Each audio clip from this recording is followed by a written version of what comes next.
Good morning, Mychaell. Good morning. Okay, so we gathered in here, man, uh, to talk about your husband. Uh, which your husband is a good friend of mine, uh, Robert Perea. Um, Yes. I know him for a long time, and I got to see his transformation. Um, but one of the things that is in my mind for a long time is that the longer sentence that he was given, not given an opportunity, like given an opportunity to be uh eligible release, which is unfair, and it's something that needs to be changing in this massive incarceration and in the prison system, right? And so I was just gonna ask you a few questions about your husband. Hopefully, you can help me, and that way we kind of our goal is to educate our community about the things that need to be changed. And that way we close that little gap of the stigma with a lot of people believing different things, right? Um, so I'm gonna start with uh, how's Robert doing right now? He's doing really good. We have a scheduled visit tomorrow. We're looking forward to our family visits in the future.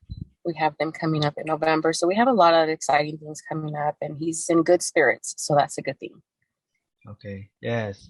So can you tell me a little bit about his sentencing?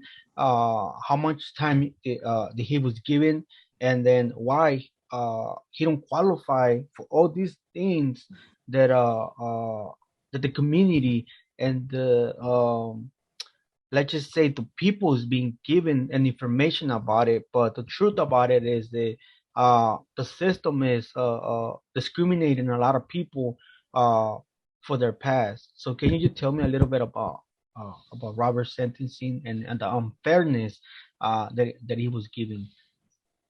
Yes, he was sentenced when he was 23 years old. He was given 60 years, 15 consecutive years, two consecutive life sentences, 15 years apiece, back to back, along with a gun enhancement, along with the gang enhancement for a total of 60 years.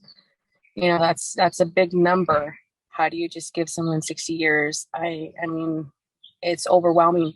I get it. They want to send a message to, stop, gangs and guns and everything, but there's a different way. There has to be another way. Instead of just investing in prison, invest in schools, invest in counselors, invest in young men when they're in middle school, when that's when they need a male figure, a positive male figure the most.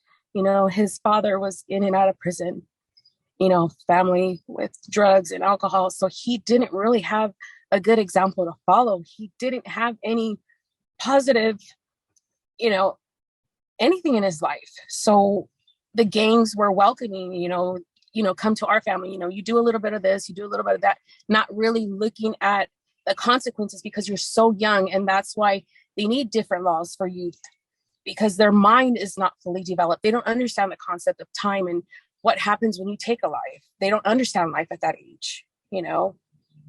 So I feel that they really need to change laws to start caring about men when they're younger, when they're maturing, when they're leaving, their mom's side as little boys and growing into young men. My son is 14. So I fully understand, Robert's mindset when he started going into, juvenile hall, YA, that's right at my son's age. I'm on top of my mom, on my son. I'm kind of a strict mom, but that's because I see it needs to be, even though Robert's not here physically, he's a dad to my kids. You know, Prison in a way I can't say saved him, but it did. It's given him a different outlook. When I first met him, it was about 10 years ago. We've been friends since 2012. He had 92 points. You know, he's down to 0 points. Mm. I'm so proud of my husband. That's reform. That's why there should be, different guidelines when they're talking about good behavior. My husband is a great example of good behavior. For someone to go from a level 4, 92 points down to level 2 with 0 points, I don't know what better example of reform is. Yeah. You And a know, lot and yes, and that's a good point to bring into this conversation because not too many people understand the concept of being these higher levels based on your whole history, right? And then you Right. educating yourself.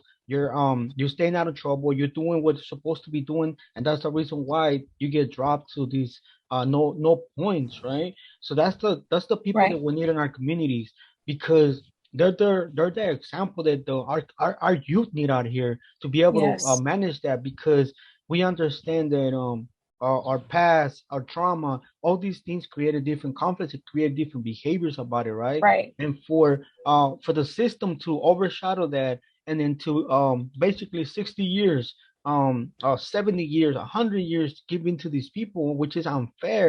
And now that the possibility that he don't qualify for certain things, it's unfair, because you guys got to we already know that the system has to take into account that the person how grew up, all these things, right?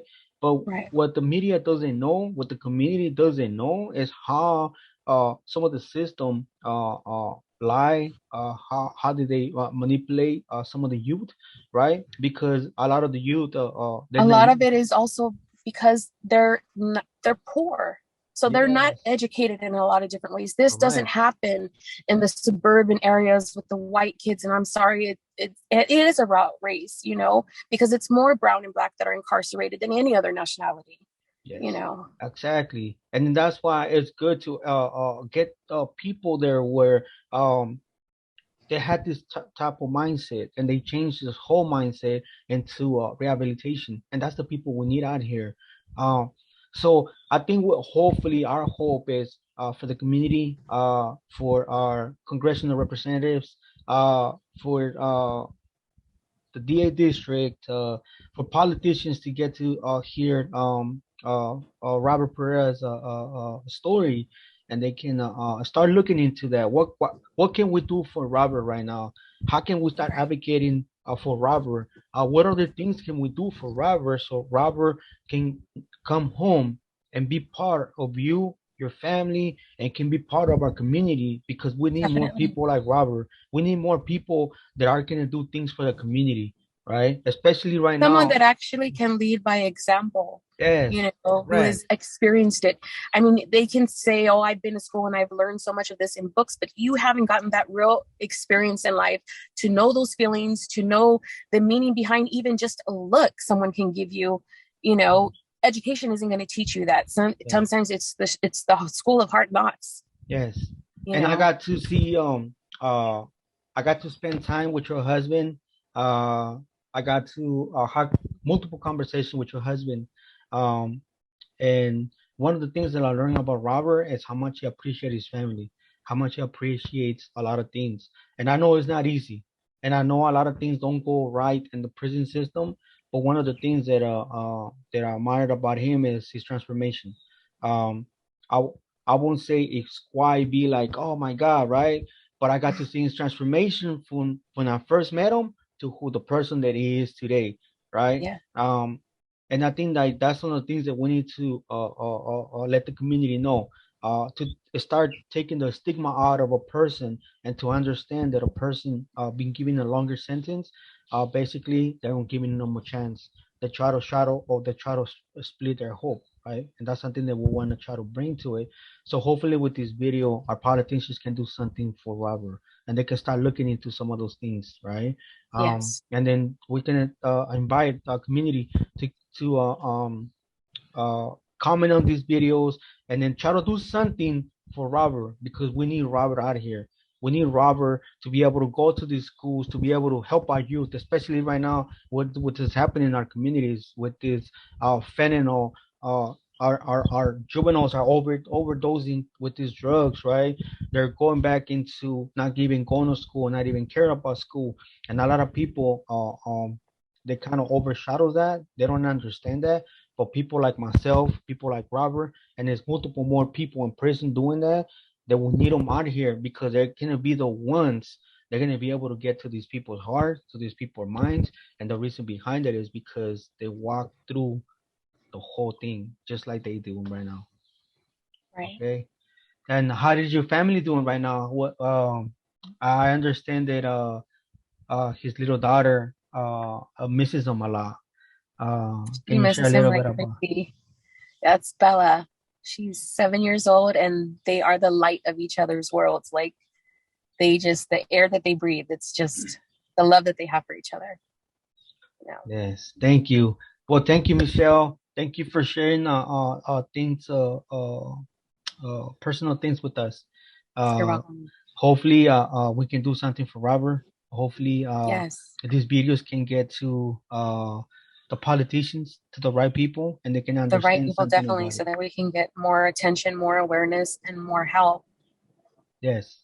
Okay. So you have a great day. Thank you. You And I too. know you mentioned that you're gonna go visit him, and I think that's gonna Yes. be something good for him to God, because I know he's looking forward Definitely for got that. to show that we support him and that we, visit and want to spend that time together to keep continuing to bond and having him to look forward to something. Yes. So you tell him I say hi. You tell I him definitely that will. it's not just me; it's a community behind them, and that Thank you. we are doing everything we can to be able to get them out here. Okay. You Thank you. I guys take appreciate your care, time. and then Thank you too. okay, and then you have a great day, and you tell him I say hi. Thanks. Bye bye.